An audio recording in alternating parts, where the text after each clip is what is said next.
আসসালামু আলাইকুম রহমতুল্লাহ। আশা করি বন্ধুরা আপনারা সবাই ভালো আছেন।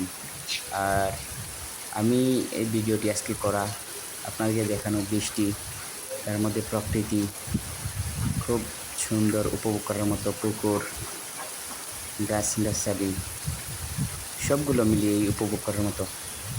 দেখেন কত সুন্দর দেখাচ্ছে এই বৃষ্টির মধ্যে, কত সুন্দর প্রকৃতি, পুকুর, বৃষ্টির শব্দ উপভোগ করেন।